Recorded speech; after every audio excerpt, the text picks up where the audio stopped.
depressed, frustrated, sad, confused. You want answer. Let's talk.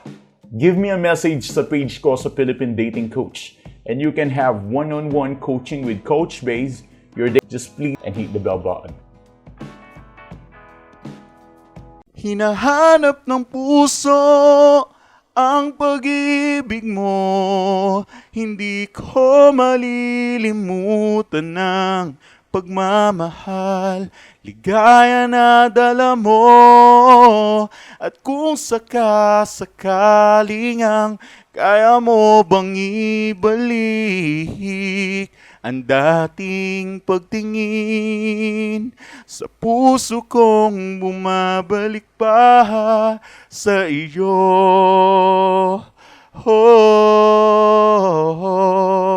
Ayun. Maganda ba yung kanta? Hindi ako sure kung maganda yung kanta, pero yung kanta maganda. Hindi ko lang alam kung maganda yung pagkakakanta ko. Comment kayo kung maganda yung boses ko para palitan na natin yung channel natin. Ang Singing X back. Yeah, baka maging singer na ako sa mga susunod na panahon, malay nyo. Pero sa boses ko, di ko alam. Mukhang imposible pa ngayon. Siguro mga 2,400 Ewan ko. Alright. Anyways, guys, masaya lang tayo, no? Huwag nyo masyado dinidibdib yung mga problema nyo. And at the same time, alam ko naman na this season is very difficult to you, especially this breakup na nangyari sa inyo. Kaya kinantahan ko kayo ng kantang medyo madrama at malambing, pero in reality, hindi nyo kailangan yung kantang yon. Right now, let us talk about these things.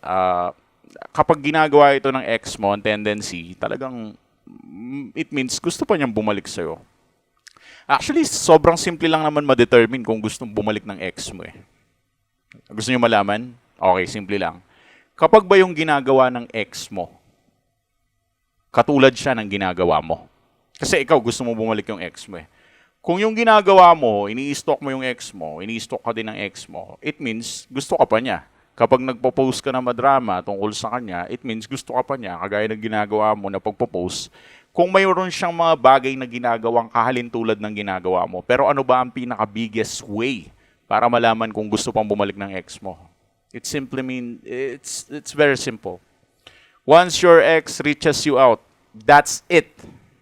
Kapag nagre-reach out pa sa'yo ang ex mo, yun lang.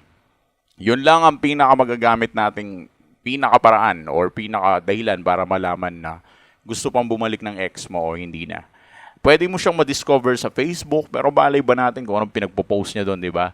Or pwede mo siyang ma-discover sa pag nagkikita kayo, malay din ba natin kung ano yung mga senyales na yun, di ba? Maraming senyales na pwede siyang ibigay, pero simple lang to para malaman mong gusto pang bumalik ng ex mo.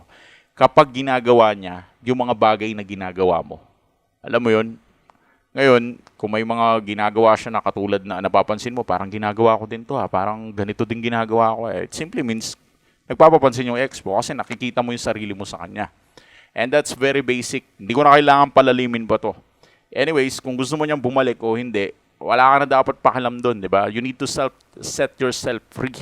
Hindi ka dapat maging kahalintulad nung kanta na hinahanap ng puso ang pag-ibig mo. Kinanta ko lang yun, but it's a very romantic song, but it doesn't mean na kailangan yung lagi nararamdaman mo. Diyos ko, pinopoy ka na ng ex mo, ganyan ka na, gusto mo pa siyang bumalik. Intindihin mo din yung sarili mo at mahalin mo din ang sarili mo. Kailangan mag-graduate ka na sa mga ganyan bagay. So mag-move on ka na sa madaling salita. May mga signs na gusto pa niyang bumalik pero mas mai-stress ka lang kung hahanap ka ng senyales. Saanin mo ang senyales na gusto niyang bumalik kung di naman siya bumabalik?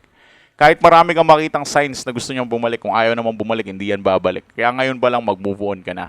Anyways, kung gusto mo talagang malaman kung babalik pa siya, magpa-schedule ka sa akin for another appointment. Doon malalaman natin kung may chance pa kayo, wala na. Kasi pag nakwento mo siya sa akin, at least malalaman ko kung may chance pa. Sa ganung paraan, malalaman natin if in case may chance na babalik ang ex mo o wala na. Anyways, yung mga senyales na nakikita mo, hindi yan sapat kung hindi rin siya babalik. So, ang pinaka-best way lang na gawin mo, mag-no contact ka at anuman, gaya ng sinabi ko, kung ano ang ginagawa mo kung ano ang ginagawa niya na nakikita mong ginagawa mo, that's a very biggest sign na gusto pa niyang bumalik sa'yo. Gayon man, thanks for watching.